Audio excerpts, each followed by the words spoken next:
Perkenalkan Pak, saya Binta Ulfatul Fikriyah.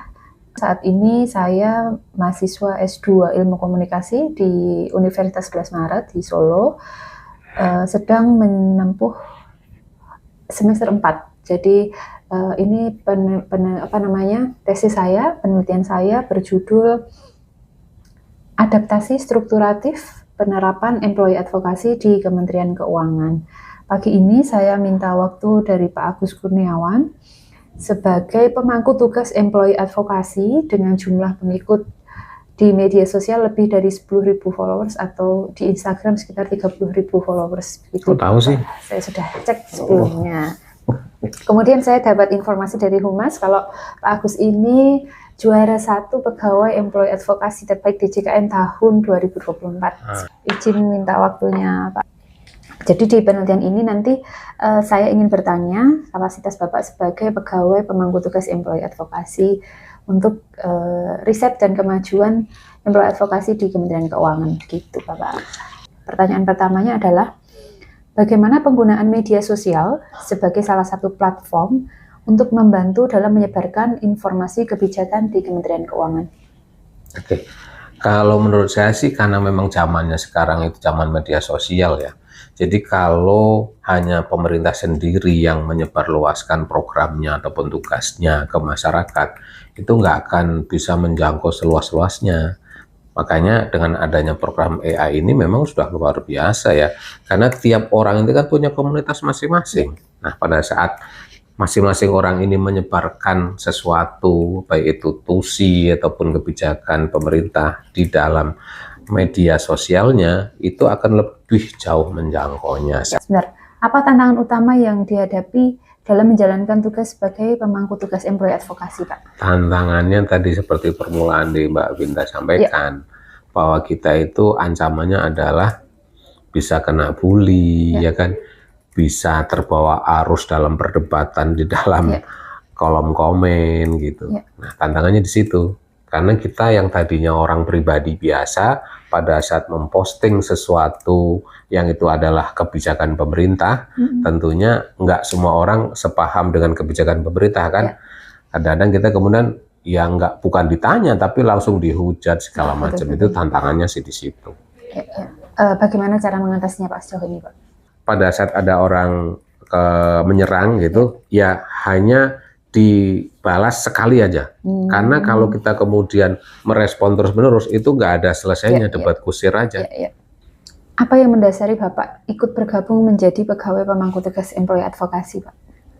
Berawal dari semacam kayak prinsip saya bahwa mudah-mudahan dengan kita berbagi informasi yang bermanfaat, itu ya ada nilai pahalanya di situ.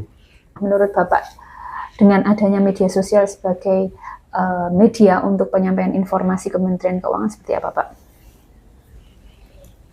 Ya itu tadi, karena sekarang memang zaman media sosial, menurut saya sih ya sudah tepat kalau kemudian pegawai itu perlu didorong untuk bisa menjadi employee advokasi gitu. Kita punya komunitas yang berbeda-beda dan itu bisa dimanfaatkan gitu kan. Toh informasi yang perlu disebarkan juga informasi yang masih sifatnya umum kan, nggak secara detail gitu kan.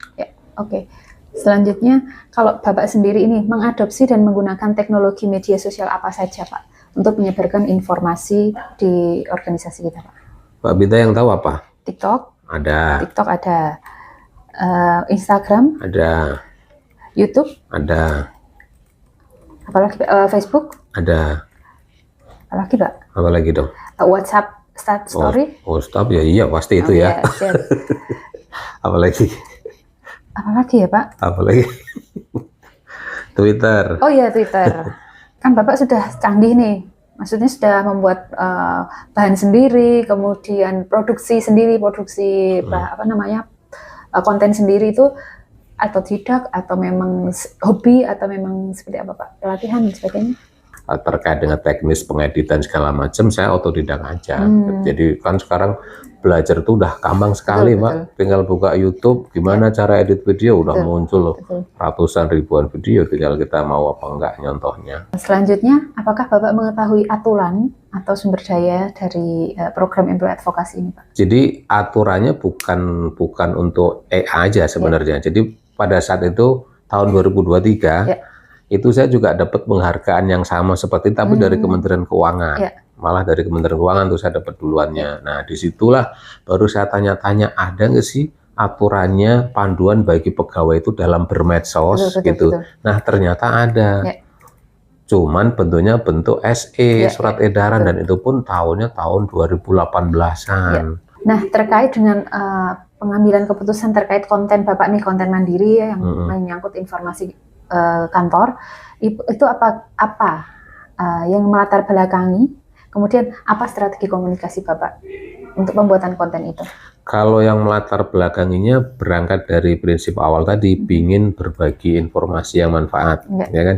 Informasi manfaat ini kan macam-macam. Nah, kalau di kita ya ada informasi lelang, ada informasi terkait dengan aset, ya, ada informasi dengan institusi yang lain. Nah, strateginya saya membatasi informasi-informasi yang memang sudah layak untuk dipublikasikan, itu supaya ya kita juga perlu ini ya, mana yang rahasia, mana yang enggak kan ya.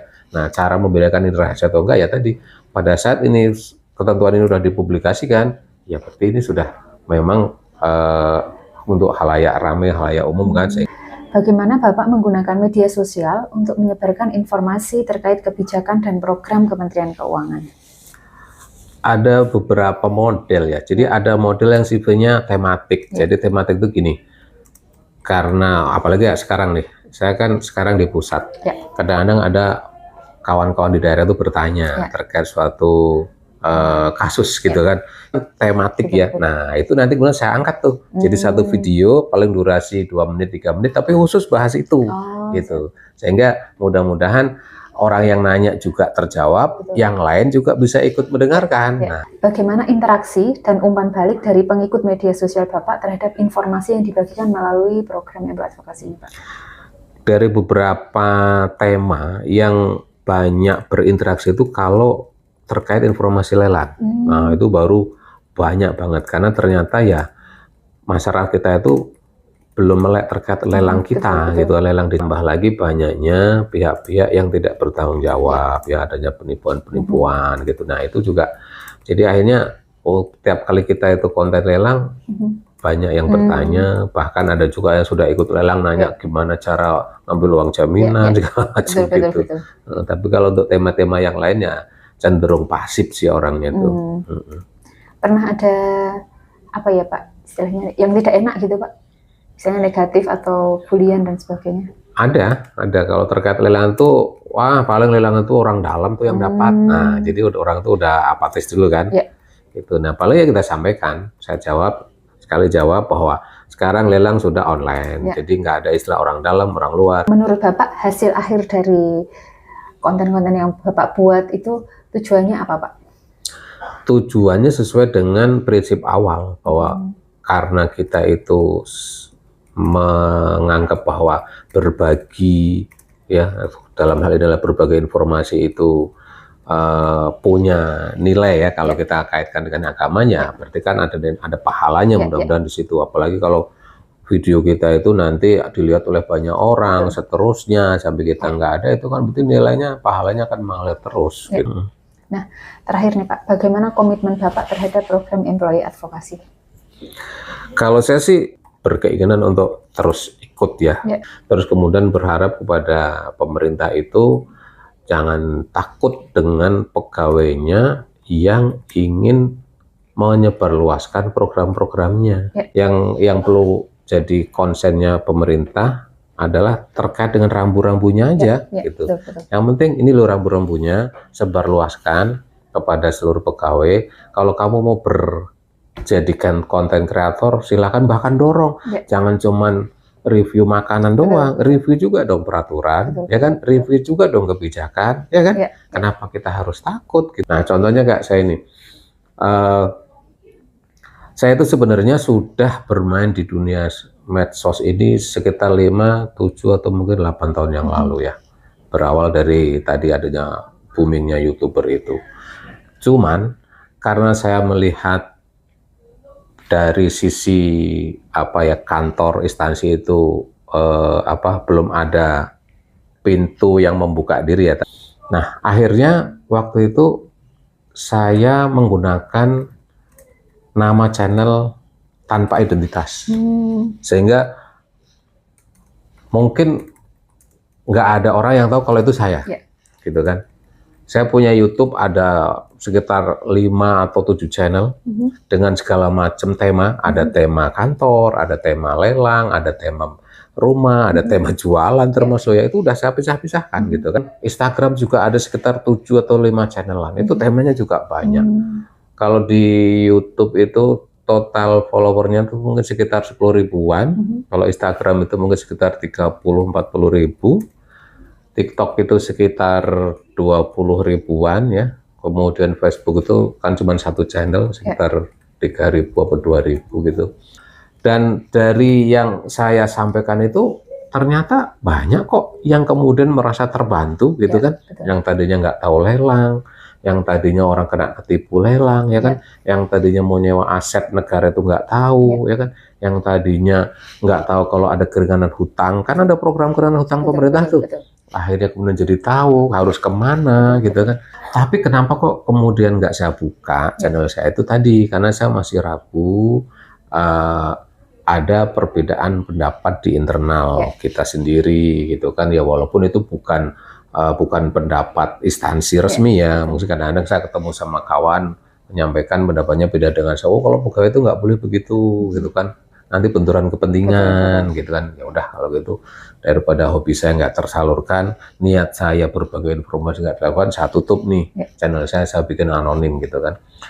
Terus 2 atau 3 tahun belakangan ini saya nggak bisa lagi membendung anonim saya. Kenapa? Saya sudah diminta oleh platform itu untuk membuka jati diri. Kenapa? Karena mau dibikin centang biru lah, apalah, monetisasi lah, segala macam. Mereka yang minta ini harus dibuka. Ya udah, akhirnya saya KTP saya masukin, foto saya juga saya kemudian saya posting di situ sebagai foto profil gitu kan. Nah, sejak saat itulah kemudian saya malah melihat Kementerian Keuangan melihat gitu kan, oh ini kok ada pegawai Kementerian Keuangan, dan akhirnya saya dapat penghargaan tahun 2023 itu mungkin dari situ mulainya gitu kan. Orang-orang di CKS itu juga nggak banyak yang tahu kalau saya tuh berkecimpung di dunia medsos ini. Memang saya tutup. Nah, memang saya niatan tahun ini nih, ini baru pertama kali ini saya buka nih. Nanti saya akan buka dan ya intinya saya, kalaupun ada yang nggak sepaham dengan saya, ya terserah itu ya. Yang penting saya akan ikuti panduan yang tahun 2018 itu, apa sih yang nggak boleh, apa sih yang boleh. Gitu. Jadi nanti akan buka diri dan memang saya akan declare bahwa ini loh saya, gitu kan. Saya punya ini gitu kan. Kalau ada yang nggak setuju, silahkan, nggak setujunya di mana. Kemudian saya evaluasi, kalau ternyata nggak masuk akal ketidaksetujuannya ya saya abaikan aja. Tapi kalau ternyata oh iya nih bener nih untuk evaluasi saya, untuk perbaikan, ya saya akan perbaiki. Kedepannya gitu Mbak. Mudah-mudahan nanti bisa lebih bermanfaat bagi sesama gitu. Terakhir Pak, mungkin saran atau faktor apa yang bisa memantik teman-teman yang belum bergabung menjadi EA ini agar bergabung menjadi EA Pak? Betul tuh. Jangan sampai kayak saya zaman dulu merasa nggak enakan ya, merasa nggak enakan. Saya mau ngonten kayak ini nanti takutnya nyalai aturan gitu kan, takutnya nanti dilihat oleh kawan-kawan kantor, mereka nggak setuju. Abaikan itu. Jadi kalau dasarnya itu abaikan, yang harus dilakukan adalah baca dulu peraturannya terkait dengan panduan bermedsos. Pada saat sudah baca itu, sudah nggak usah mikirin omongan orang, jalanin aja ya. Mudah-mudahan apa yang disampaikan itu bernilai ibadah. Betul. Tapi kuncinya tadi, jangan sampai penyebaran ujian kebencian, jangan sampai berita bohong, ya kan, pornografi dan sebagainya. Nah, itu rambu-rambunya itu dibatasi kayak itu. Jadi kuncinya tadi ya, nggak usah hiraukan omongan orang, ya, ikuti panduannya aja, dan niatkan ini untuk ladang cari pahala, gitu Mbak. Saya kira cukup Pak untuk employee advokasi ini. Terima kasih banyak.